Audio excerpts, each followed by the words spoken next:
Luiz Ernesto Lacombe. Javali, javaporco, cateto, queixada, eles ganharam proteção. Quem os protege não o faz à toa. Há tanta identificação entre esses grupos, os de 4 patas e os de 2. Vejamos, por onde passam, eles destroem tudo. Não respeitam propriedade privada, não respeitam propriedade alguma. O agronegócio é fascista, dizem os que caminham eretos. Os de 4 patas, grandes presas, dentes afiados, partem para a destruição direta das lavouras. Não gostam de teorias, entregam-se à prática.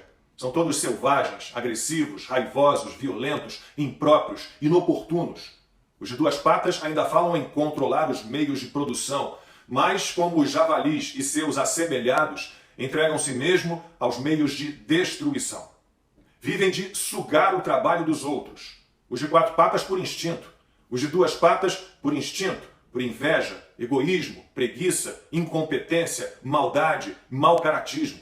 Os 2 grupos são uma ameaça a quem verdadeiramente impulsiona o Brasil. E vão além. São uma ameaça aos ecossistemas naturais. Os de 4 patas devastam vegetação nativa, destroem nascentes e margens de rios. Os de 2 patas fingem que protegem o meio ambiente. E há todos que acreditam nisso, apesar das provas em contrário. Os javalis comem de tudo. Ovos de pássaros, filhotes de outros animais, ovelhas, até carniça. Seus protetores talvez se declarem veganos, comedores de insetos. Eles têm apetite voraz, são uma praga, atacam em bandos. Os javalis não se inspiram em ídolos, seus protetores sim. Sempre gente que reúne o pior da espécie humana, de todas as espécies. Che Guevara, por exemplo, também conhecido como chancho, ou seja, porco.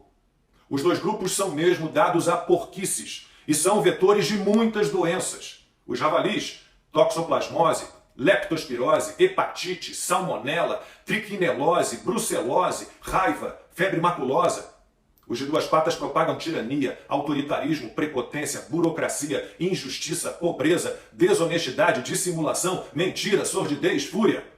Javalis dão prejuízos aos milhões, mas, protegidos pelos que gostam dos prejuízos aos bilhões, vão dobrar a meta a toda hora. São grupos perigosíssimos. Os javalis, os comunistas e os socialistas. Os animais feitos homens, os homens feitos animais. Porcos e homens, enfim, unidos para chafurdar. Os personagens de George Orwell, Major Porco, Porco Bola de Neve, Porco Napoleão, Porco Garganta, Stalin, Trotsky, Lenin, Mao, Xi, Fidel, Chaves, Maduro, Ortega, Lula, os animais mais iguais do que outros. É tudo ruim. Não há mais evolução, há revolução. A revolução dos bichos. As criaturas de fora olhavam de um porco para um homem, de um homem para um porco, e de um porco para um homem outra vez. Mas já se tornara impossível distinguir quem era homem, quem era porco.